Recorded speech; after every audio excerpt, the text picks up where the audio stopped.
the CBC Evening News with Suhana Marchand. Most people would rather go home than hang around the office, but here's a story of a man paid to hang around and hang and hang. Steve Irwin joins us live. And Steve, I think this is where we insert the Spiderman song. Indeed. I mean, this is a fellow who has to make a real leap of faith every day when he shows up at the office. But he's not only a daredevil and an entrepreneur, he's a man who uses his skill to really help people in some serious danger.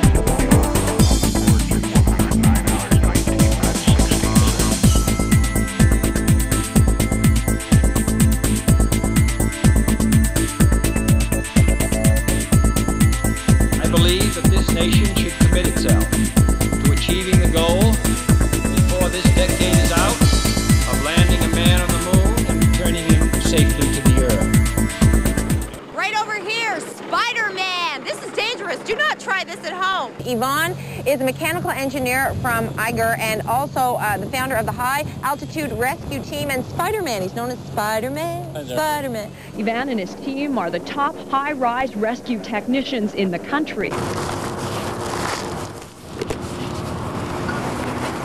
Ivan Kristoff is a building inspector of sorts. Like many Torontonians, he works in a skyscraper. Well, not exactly in a skyscraper. Kristoff is a one-of-a-kind troubleshooter. Okay, you have a problem there. Finds problems in buildings, records them, and tells the owner how to fix them before it's too late or too expensive. Under the ceiling, all the way down to the floor building. Going where few but the occasional CBC cameraman dare to go, Kristoff uses high-tech video cameras, computers, and digital communication systems to do in an hour what would take a team of 7 engineers a week.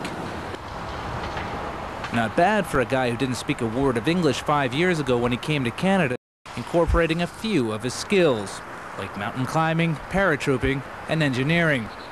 He also speaks 5 languages. When he's not hung up at the office, Kristoff is coordinating the first urban high-rise rescue team in North America. Suhana, I think you might want to try that one night at 6 o'clock. Yeah, right. Tell me about this urban high-rise rescue team. Well, he has a plan to coordinate rescuers across, and people like himself across North America, for people get in trouble, like, for example, the Oklahoma bombing. People stuck on high floors where fire department and police can't get at them. He says, we know the routes, we know the ropes, literally. A former member of the Bulgarian military is trying to assemble a team of rescuers in Toronto. Rescuers who would help people in very specific danger. Dangers that involve high-altitude rescues from buildings or stuck in elevator shafts. Greg was with self-styled Spider-Man Ivan Kristoff. The former paratrooper from Bulgaria has been working with the Ministry of Labor on guidelines for high-rise rescue. The ministry has approved Kristoff's plan to drill anchors into the sides of high-rises. He says anchors prevent what's called a swing stage, meaning a platform, from being swept off the building. He's an acknowledged expert now in the safe use of ropes for rescue. There's a fire and your ropes will burn. At least you have a better chance using this anchor than it. Next week, Kristoff meets with a group of mechanical engineers, all of whom are part of a Labor Ministry task force to finish the standardization of high-rise anchor placements.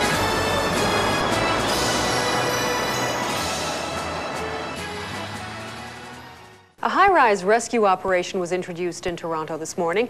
The service is intended to assist area fire departments in cases of emergency. The Canadian Rescue Emergency Service Team held its first high-angle rescue demonstration in Scarborough today. Ivan Kristoff invited the media to view his rope access techniques 100 meters above the ground while he drilled safety anchor holes in the walls of his condo. He wants to establish a team of high-rise rescue volunteers to assist area fire departments. Undaunted, Kristoff says there is a need for such a rescue team, pointing to the fatal accident on the Skyway Bridge in St. Catharines in June of 1993. He feels lives could have been saved if such a team existed. Another hijinks in the spotlight at the X today. Hanging out over the lake. Yvonne Kristoff was just warming up on Ontario Place today. Tomorrow he'll be setting a world record at the CNE, rappelling down from a helicopter 2,000 feet in the air. Yvonne's an old hand at this stuff and occasionally flips upside down just to relieve the boredom, he says. This is tame because he used to do this kind of thing under fire. Yvonne and his team are the top rescue technicians in Canada. Live now to the CNE, where an exciting daredevil record was set today. That's 29-year-old Yvonne Kristoff risking life and limb dangling from a helicopter over Lake Ontario. Kristoff broke a world record today by ascending and rappelling, supported only by a helicopter. No single space project in this period